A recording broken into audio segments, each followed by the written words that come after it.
الذي بنعمته تتم الصالحات أشهد أن لا إله إلا الله أشهد أن محمدا عبده ورسوله لا نبي بعده أما بعد. Jemaah yang dirahmati Allah, malam hari ini kita sholat yang ke-9. Berapa?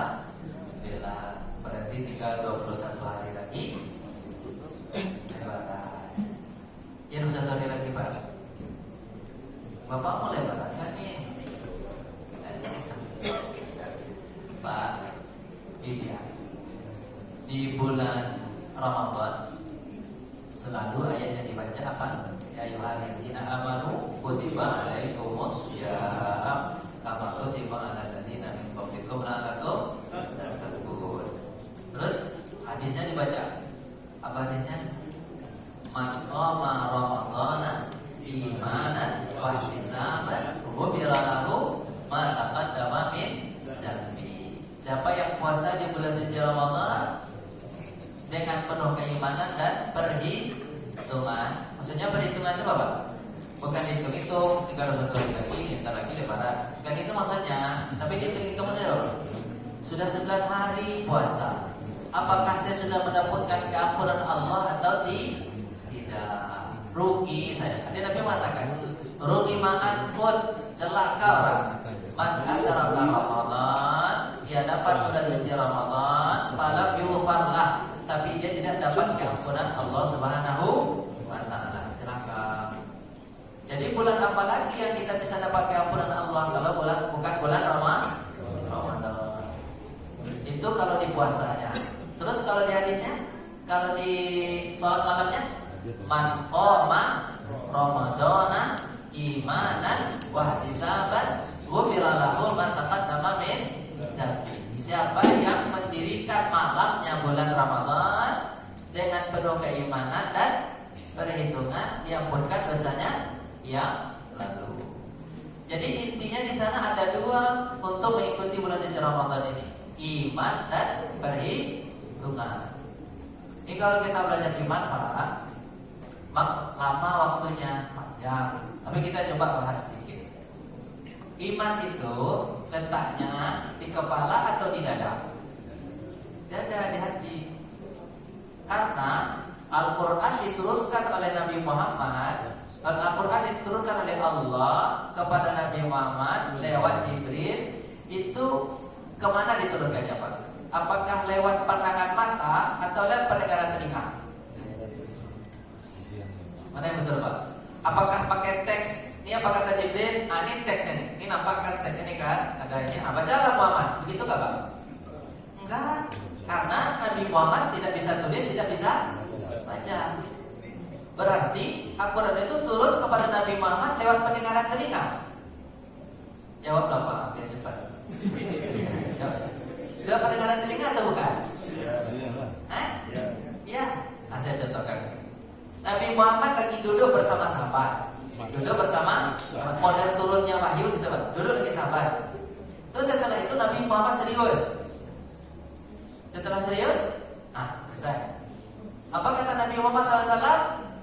Barusan datang kepadaku Jibril. Sahabat lihat gak Pak? Lihat. Sama lihat kan? Barusan turun datang kepadaku Jibril, menyampaikan wahyu dari Allah. Surah Al-Baqarah, begitu katanya Pak. Ayat 183 sampai 187. Kata Nabi, yang punya hafalan tambah hafalannya. Yang punya tulisan lengkapi tulisannya. Itulah kata Nabi. Baiklah, aku bacakan untuk kalian. Dengar baik-baik ya. Kata Nabi kepada sahabat. Dibacakan oleh Nabi. A'udzubillahi minasyaitonir rajim. Ya alladzina amanu kutiba alaikumussyam kama kutiba alal ladzina min qablikum la'allakum tattaqun. Sampai selesai. Terus Nabi berkata, siapa di antara kalian yang hafal? Siapa? Sahabat angkat tangan. Saya ya Rasulullah. Apa kata Nabi? Baca. Dibaca sama sahabat tadi. Dibacanya tak satu pun salah. Tak satu pun salah. Apa kata Nabi? Benar tuh bacaannya. Yang punya tulisan, coba bacakan tulisannya. Dibacakan tulisannya. Benar tulisannya. Dah. Itu kira-kira begitu. Pertanyaannya adalah, apakah sahabat mendengar suara Jibril kepada Nabi Muhammad SAW? Enggak juga. Terus pakai apa tuturnya itu, Pak? Kalau suara saya, Bapak dengar nggak suara saya? Berarti Bapak masih bangun dulu. Kalau nggak terdengar, Bapak tidur dulu. Berarti ini kan suara saya kan Bapak dapat semua kan suara saya kan? Jibril datang tapi apa Pak? Jibril datang tapi sahabat nggak dengar, Nabi-nya sendiri. Karena sahabat tidak pernah melihat Jibril. Apa pernah lihat Jibril?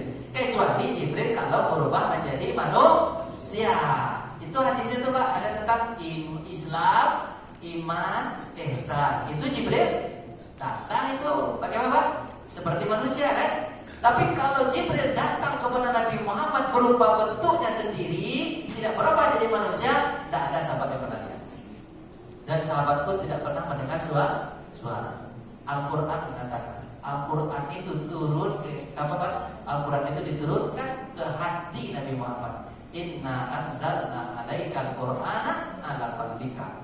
Aku turunkan Al-Quran langsung ke hati Muhammad. Ke hati Pak. Jadi bukan ke kepala, bukan lewat pandangan mata, bukan lewat pendengaran telinga. Apa sebab?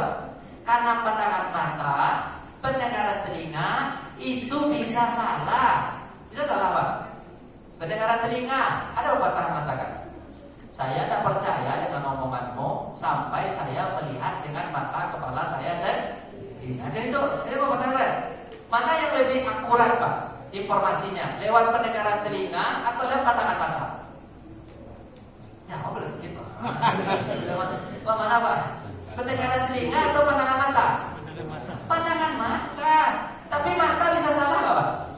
Bisa juga. Contoh, ini tongkat lurus, lurus. Bapak masukkan ke dalam air, apa yang Bapak lihat? Bengkok. Ini lurus tongkat atau bengkok nih Pak? Lurus aslinya, tapi karena masuk dalam air jadi bengkok. Informasi dari mata ke otak bisa salah. Tapi kalau masuk ke hati bisa salah nggak Pak? Bapak tanya aja hati nurani sendiri itu, Anda bisa dilawan, hati nurani. Bisa dilawan nggak Pak? Ya, mau kalau dikit. Bisa dilawan atau Pak? Nggak bisa. Tapi otak bisa diolah-olah, bisa. Mulut bisa dimain-mainkan, bisa. Pendengaran telinga bisa dimain-mainkan, bisa. Mata bisa dimainkan, bisa. Namanya silap mata, bisa dimainkan. Tapi kalau silap hati bisa? Mana ada orang silap hati? Ada. Jadi Pak, Al-Quran itu langsung ke hati. Iman itu langsung masuk ke hati Nabi Muhammad. Karena iman itu dapatnya dari mana Pak? Dari Al-Quran atau dari mana? Hanya satu-satunya iman itu kita dapatnya dari Al-Quran Pak. Ada dari lain? Ada dari lain. Al-Quran. Nabi Muhammad sebelum diangkat menjadi Rasul itu sudah kenal Allah atau belum? Jawab atau takut? Biar cepat aja ya. Kalau lama banyak lama enggak selesai. Alun. Apa tadi pertanyaannya? Sebelum Iman dari mana? Iman dari mana? Iman itu Rasul sudah terima atau iya, sebelum dia diangkat menjadi Rasul sudah kenalkah Nabi Muhammad dengan Allah? Kenal belum kenal. Pusing Nabi Muhammad memikirkan, jitu wala adri aina jitu. Aku ada, tapi aku tidak tahu siapa yang menciptakan aku nih. Aku tanyakan kepada ibu ayahku, kata ibu ayahku, kami menjalankan takdir. Bapak ini ciptaan ayah ibu bapak atau bukan? Jawab. Bapak kalau ditanya itu jawab. Bapak ciptaan ayah ibu bapak atau bukan? Iya. Bukan. Ayah ibu bapak itu hanya menjalankan takdir aja. Saya contohkan, betul Pak? Saya contohkan. Ada orang yang menikah 10 tahun, 20 tahun, 30 tahun, serius betul dia kepengen punya anak. Datang dia ke dokter dan segala macam Pak. Kalau kata Allah tidak jadi Pak, tidak jadi. Tapi ada orang yang main-main Pak. Ya serius betul, jadi ya. Jadi Pak, itu ram nyawa itu manusia itu bukan atas kekuatan manusia untuk bikinnya. Tapi siapa Pak? Allah. Kapan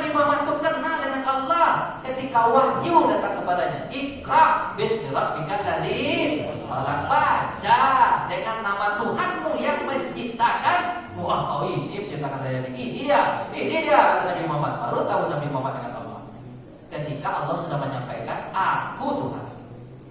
Sudah tahu. Saya contohkan sama Bapak di Al-Quran itu luar biasa. Kalau Bapak baca betul Quran itu, dihayati, dipikirkan, betul-betul dilihat, oh timbul iman dalam diri itu. Saya contohkan Nabi Muhammad dulu Pak, ketika dapat wahyu dari Allah, ada surat tentang penciptaan manusia. Manusia itu kata Allah 120 hari atau 4 bulan baru ditiupkan roh, kan itu ya. Dan itu dalam Quran tuh baca surat Al-Mu'minun isinya tuh 120 hari atau 4 bulan baru ditiupkan roh, baru janin itu hidup. Sebelum itu dia gak hidup, dia hanya berupa gumpalan aja. Gumpalan pertama, gumpalan 30 hari namanya 40 hari namanya darah, arba'ina yauman kan. Kemudian 40 hari lagi jadi daging. Habis itu 40 hari lagi jadi tulang belulang yang dibalut dengan daging. Sudah 120 hari baru ditiupkan roh. Wa nufiqa fihi ruh, kami tiupkan roh. Baru janin itu hidup. Buktinya hidup, dia makan, dia bergerak. Makan lewat apa? Plasentanya atau pusarnya. Gitu kan? Bapak tak pernah jadi dulu. Lupa. Ingat kan? Diingatkan sama Allah gitu. Dulu gitu Pak. 110 hari baru hidup, baru bayi itu nendang.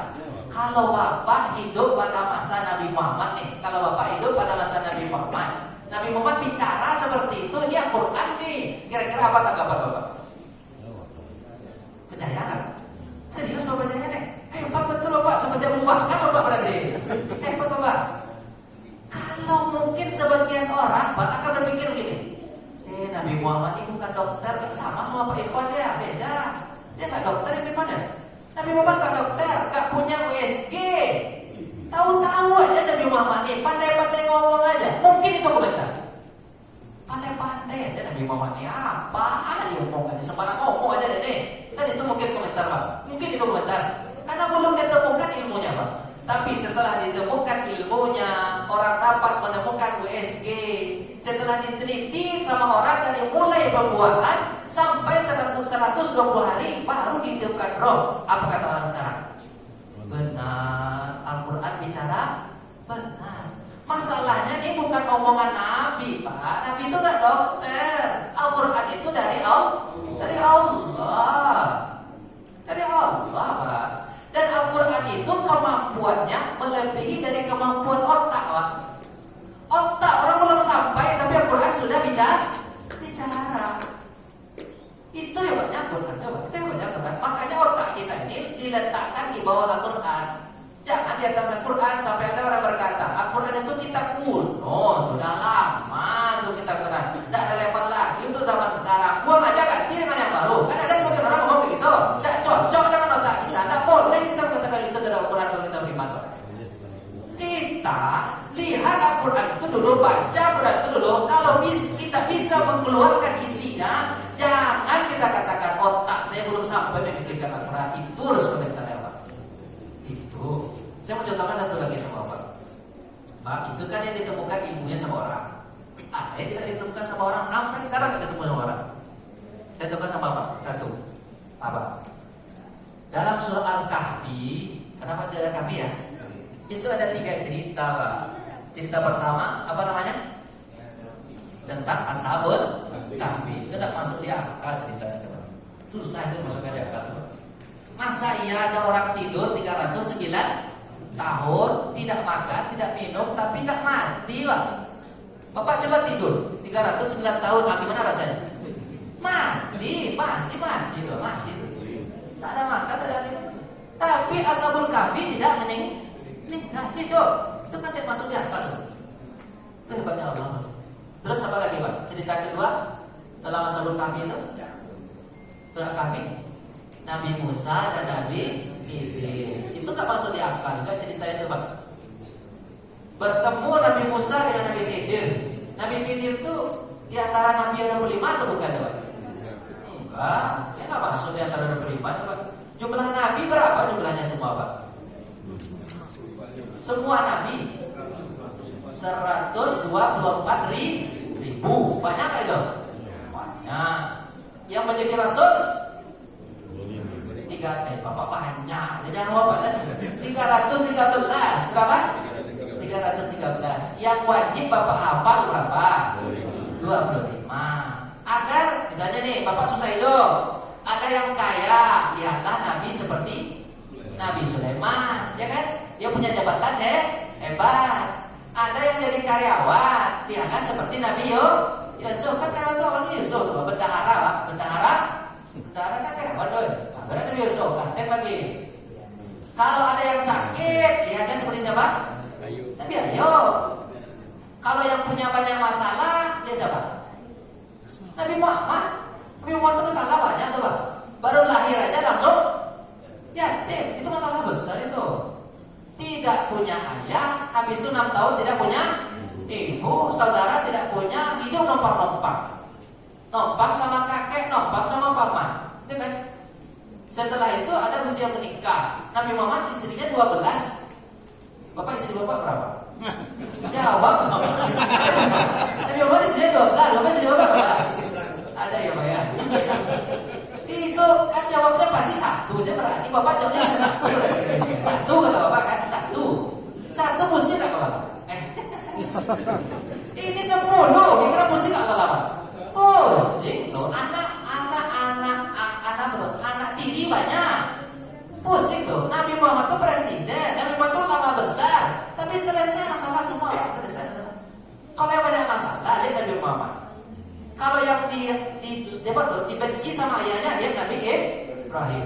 Kalau dia dibenci sama anaknya, lihat Nabi Nuh sama Nabi Adam alaihissalam. Gitu Pak. Bapak lihat aja tuh. Model-model Nabi itu kalau ada kehidupan Bapak, contoh mereka berhasil dalam mengelola masalah. Bapak capek ya? Itu apa tadi? Itu kan Nabi itu Nabi Khidir itu Pak, itu nggak masuk dalam Nabi itu. Tapi ada cerita dalam Quran. Itu kan masuk di akal tuh Pak ceritanya. Nah masuk di akal Nabi Khidir itu Pak. Ketemu sama dia ada kapal bagus, dibolong sama dia, ya kan? Ketemu sama dia rumah yang hampir roboh, dibangun sama dia, tanpa minta upah. Ketemu sama dia sama anak kecil Pak, dibunuh, mati anak kecil itu. Mati aja dibunuh ya Pak. Kalau ada polisi tangkapnya itu Pak. Itu nggak ada polisi dulu, tangkap kan? Pertama apa tuh Pak? Apa? Nabi Khidir itu dapat hikmah dari Allah. Allah mewahyukan kepadanya akan tahu sesuatu yang akan terjadi ke depan. Itu hebatnya Nabi Khidir. Bapak tahu nggak apa yang terjadi ke depan? Tak tahu. Kalau Nabi Khidir tahu. Itu hikmah dan wahyu dari Allah. Bolongin kata Allah. Tujuannya dibolong apa? Akan diambil nanti oleh raja yang zalim. Kalau dibolong dia jadi. Padahal ini punya orang miskin. Satu. Yang kedua apa Pak? Bukan, cepat banget dulu Bapak mau selesainya.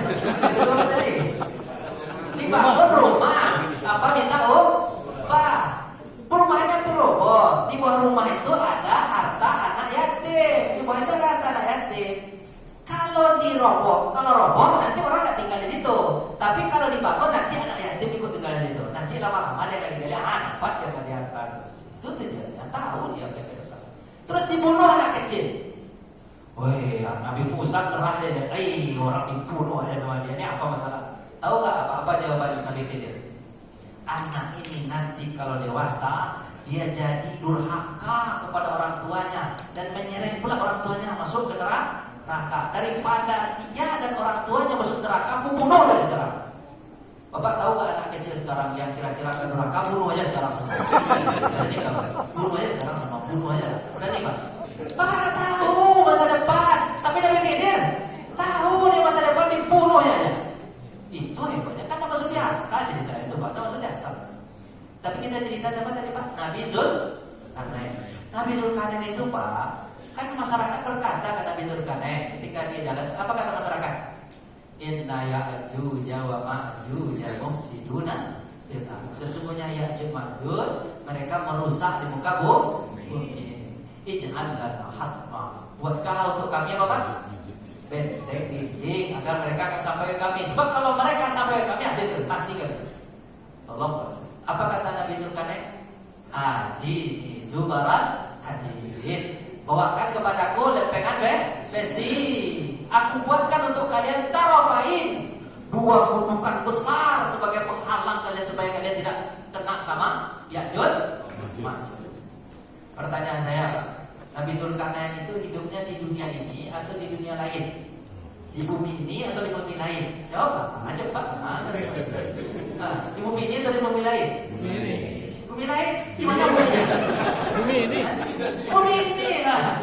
Bumi ini lah Pak, mana ada bumi lain? Kita ketemu sama orang sekarang. Kalau ada bumi lain pindah kita nih. Pada ini sumpah kita, kesalahannya apa lagi? Pindah kita kan, nggak ketemu sama kita. Bumi lain itu masalahnya. Ya'juj Ma'juj itu sudah ada atau belum? Sudah, itu pada kita kan Ya'juj Ma'juj mufsidun sudah ada Pak. Apa kata Nabi Muhammad SAW? Nanti di akhir zaman Ya'juj Ma'juj keluar. Tahukah kalian kata Nabi jumlah mereka dibandingkan kalian 1:1000. Bapak 1 jumlah mereka berapa?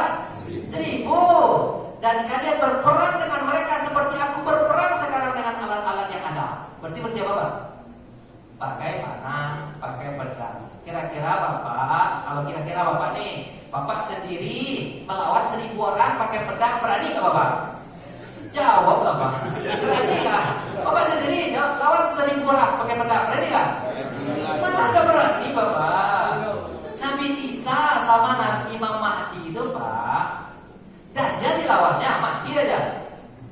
Tapi ketika datang Ya'juj Ma'juj tak berani mereka melawan Pak. Lari mereka ke atas bukit. Lari mereka ke atas bukit. Betul tak tadi Pak? Lari mereka ke bukit. Tak kuat mereka menghadapi 1:1000. Walaupun kata ulama pada zaman itu jumlah manusia sudah sedikit. Karena bencana. Atau letakkan aja jumlah manusia ketika itu yang ada 1 juta. Contohnya berapa? 1 juta seluruh dunia nih kan 1 juta. Kalau Ya'juj Ma'juj kali 1000 berapa? Cepat kan?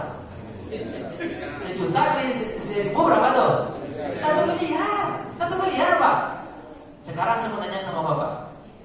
Bapak punya Google Map kan? Punya kan? GPS punya kan? Itu lewat apa tuh Pak? Dipantulkan satelit kan? Satelit. Saya kalau nggak tahu saya alamat Masjid Buncit Indah nih Pak, saya pencet aja Google Map tuh, didatangkan saya di sini kan, ditunjukkannya jalannya, dilihatkannya koordinatnya sekian. Tuh hebatnya Pak. Saya lihat fotonya kan nampak, oh ini Buncit Indah, Masjid Buncit Indah, nampak sama saya fotonya Pak. Bapak kasih tahu alamat Bapak ke rumah saya, tahu saya rumah Bapak, coba deh. Saya tahu alamat Bapak, tahu betul saya. Pakai apa tuh Pak? Pakai satelit. Dulu Syekh Ahmad Yasin, pimpinan Hamas Palestina, dibom setelah apa? Setelah apa dibom Pak? Setelah sholat subuh oleh Israel. Lewat apa dia dibom tuh Pak? Satelit. Nampak mati saya masih. Cuma 1 orang nampak Pak, 1 orang nampak Pak. Sekarang Ya'juj Ma'juj jumlahnya berapa? 1 miliar. Apa Pak carilah sekarang di mana Ya'juj Ma'juj itu? Kalau saya dapat sama Bapak Ya'juj Ma'juj itu bom aja sekarang. Bapak tuh punya bom. Biar nanti kita nggak susah dari zaman Pak. Bom aja sekarang. Tahu nggak Bapak Ya'juj Ma'juj di mana? Artinya jika Allah menyimpan, kemudian nanti Allah akan buka, dia nanti akan terbuka. Sekarang Bapak cari kemanapun pasti akan ketemu. Pasti nggak akan ketemu. Ada orang membayangkan, oh Ya'juj Ma'juj kan di tembok Cina kata dia. Mana ada? Yang dibangun itu bukan pakai tembok, tapi pakai apa Pak? Besi. Bukan tembok, udah salah tuh, betul itu. Ya betul. Makanya Pak, otak kita ini di bawah Al-Quran. Jadi Pak, iman itu dimasukkan ke hati ini lewat Al-Quran Pak. Pokoknya apa yang disampaikan Allah, iyakan aja. Iyakan aja. Disuruh sholat, Suruh puasa? Iya. Suruh zakat? Iya. Suruh haji umrah? Iya. Suruh baik-baik dengan orang? Iya. Iya. Semuanya iya. Itulah kunci Nabi Muhammad yang sukses. Kalau dilarang sama Allah, jangan minum minuman keras. Iya, enggak itu kasih minum ya Allah. Jangan apa lagi Pak? Jangan berzina. Apa jawabannya? Enggak. Jawabnya enggak Pak. Jangan dia enggak. Kalau Bapak jalan kan makin kita jalankan itu Pak, makin sukses hidup kita dunia akhirat. Tapi kalau kita tak jalankan apa yang Allah perintahkan dan apa yang Allah larang, Pak, susah hidup kita.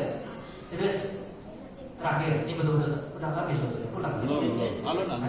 Sedikit lagi boleh? Boleh. Saya mau sampaikan. Nabi Muhammad ini kunci suksesnya Pak. Nabi Muhammad ketika diangkat ketika membuat negara di Madinah 8 tahun, baru 8 tahun, 2 tahun sebelum meninggal dunia, 7 negara sudah Islam di tangan Nabi Muhammad. Namanya Jazirah Arab. Negaranya kalau dulu bukan negara, namanya kabilah-kabilah Pak.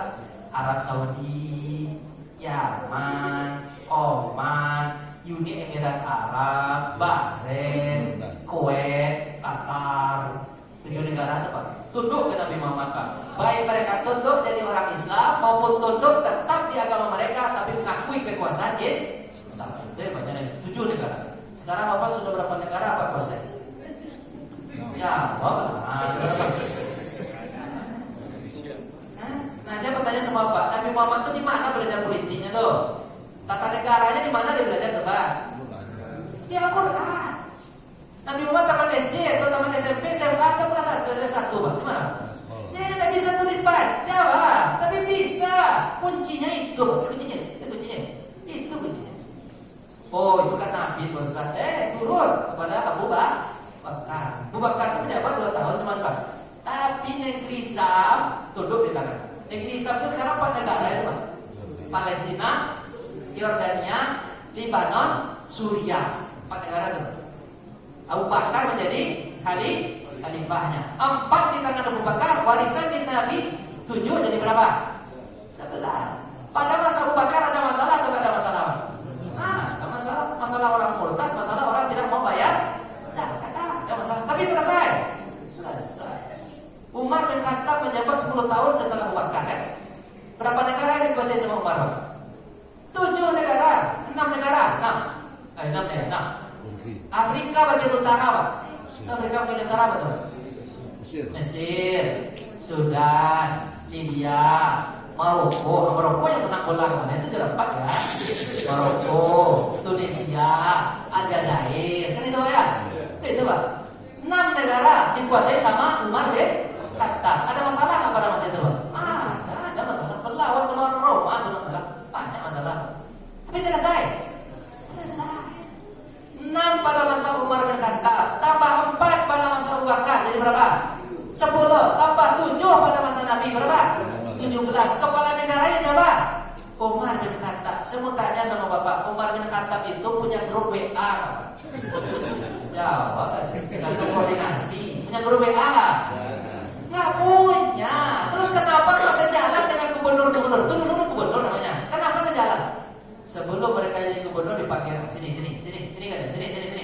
Kalian nanti pergi ke sana jadi gubernur, kalian adili manusia pakai apa? Apa jawabannya? Al-Quran dan As-Sunnah. Pergilah. Begitu doang Pak, aman. Umar bin Khattab tak punya pesawat kepresidenan, tak punya. Tapi selesai. Apa semuanya? Allah, tolong ya Allah. Tolong ya Allah. Lewat Al-Quran sama salat itu sunnah. Jadi Pak, kalau ingin sukses dunia Pak, kalau enteng, makanya kita sekarang Bapak enteng-entengan aja sholatnya. Enteng-entengan sholat, enteng-entengan baca Quran, enteng. Itu sukses dunia akhirat ya Pak. Kata orang sukses dunia akhirat, jadi bisa itu yang sukses. Itulah kira-kira kayaknya Bapak capek. Cukup ya. Mohon maaf ya Pak ya. Kita tutup dan baca Alhamdulillah.